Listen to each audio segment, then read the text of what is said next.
Ask Tom on Home Show. Meechar from Prairie Village, Kansas, needs some TLC tips.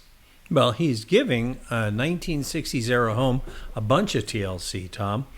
He says, I started by rewiring the upstairs but found no attic insulation. The attic insulations were quite low. He sent us this picture of it, and you can see it doesn't even cover the rafters right there. Is that about an R4 right there? Who knows? It depends what area you're looking at. That's true, too. Anyway, he says, what are your thoughts on sealing the top plates before adding more insulation? Any moisture issues to be concerned about before doing so? Anything else you'd recommend before adding some of your formaldehyde-free fiberglass? Well, first off, my hat's off to him. His electric job looks super neat and clean. He's a man after my own heart. Love what he's doing, so hats off to you on that beautiful work. Nice and organized instead of just running from one side to the other and over here and over there, and then all of a sudden you have wires everywhere. So congratulations. Secondly, you can, in some homes, they'll seal them. I think it's a lot of work for very little, if any, result. So I would say don't do it at all for that reason.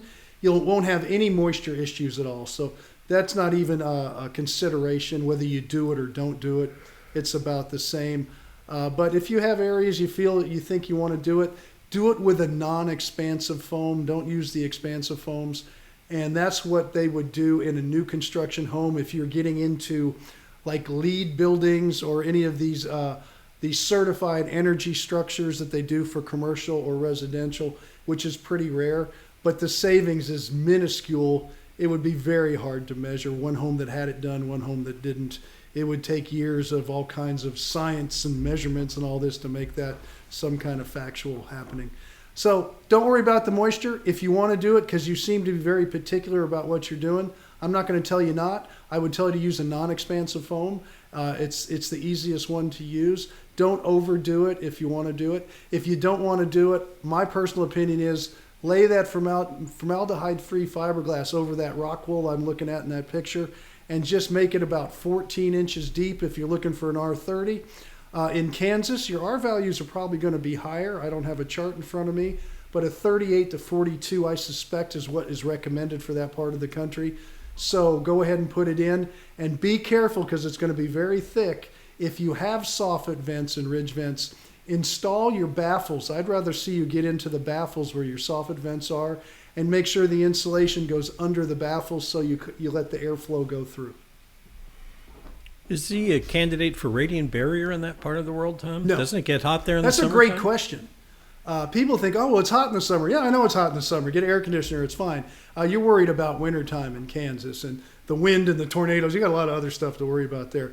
But radiant barrier in intense sun, not really. It's going to be a very small effect on your attic.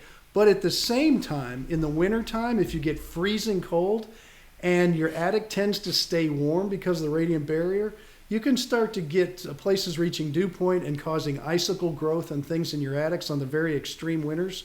So I don't want you to do that at all in that part of the country. Radiant barriers are for zone 3 and some of the areas in the desert areas which aren't a zone 3 because that's more of a humidity area. But New Mexico, Arizona, Southern California, it works well. And along the Gulf Coast down the Florida Peninsula. But radiant barriers are not needed.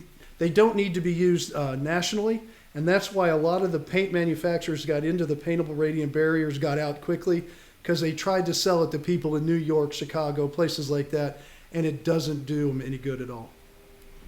Yeah, you're more worried about tornadoes and flying monkeys and things like that.